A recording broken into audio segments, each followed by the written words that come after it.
గురుగారు, మకర రాశి వారికి ఈ వారం ఏ విధంగా ఉండబోతోంది? మకర రాశి వారికి 4 గ్రహాలే యోగిస్తున్నాయమ్మా. 6లో చంద్రుడు, 3లో రాహు, 5లో గురు శుక్రులు. మనోబలంతో పనులు మొదలుపెట్టండి, మనోభీష్టం సిద్ధిస్తుంది. తెలియని ఆటంకాలుంటాయి, పనుల మధ్యలో ఆపవద్దు.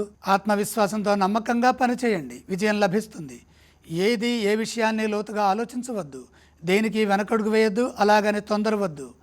ఏది ఎప్పుడు అవసరమో అలా అప్పుడు ధర్మ మార్గంలో కృషిని కొనసాగించండి. నిరుత్సాహం చెందకుండా ఉత్సాహంగా కర్తవ్యాలను పూర్తి చేయడం ద్వారా మేలు చేకూరుతుంది. అవసరాలకు తగ్గట్టుగా ధనం అందుతుంది, ఆర్థిక పరిపుష్టి లభిస్తుంది. పంచమంలో శుక్రగ్రహ యోగం, గురుగ్రహ యోగం విశేషమైన సంపదల్ని కలిగిస్తాయి.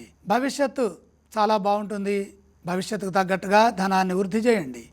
ఉద్యోగపరంగా సకాలంలో పనులు ప్రారంభించండి. మీ కృషిని పెద్దలు గుర్తిస్తారు. మీ బాధ్యతలను మీరు జాగ్రత్తగా దృష్టిలో పెట్టుకొని నిర్వర్తించినట్లయితే అధికారుల ప్రశంసలు అందుతాయి. మీ గొప్పతనాన్ని అందరూ ప్రశంసిస్తారు. సమాజంలో మంచి పేరు ప్రతిష్టలు సంపాదిస్తారు. గృహవాహన యోగాలకు అనుకూలిస్తాయి.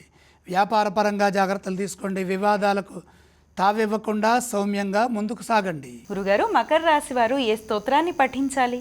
మకర రాశి వారి ఇష్టదేవతని ధ్యానించాలి. గురుగారు, అలాగే ఈ వారం మకర రాశి వారు ఏ ఆలయాలను సందర్శించడం వల్ల శుభ ఫలితాలు కలుగుతాయి? ఇష్టదేవతను దర్శించండి. గురుగారు, మకర రాశి వారు ఏ దానాలు చేయాలంటారు? 4 గ్రహాలు దివ్యంగా యోగిస్తున్నాయి, దానాలు అవసరం లేదు.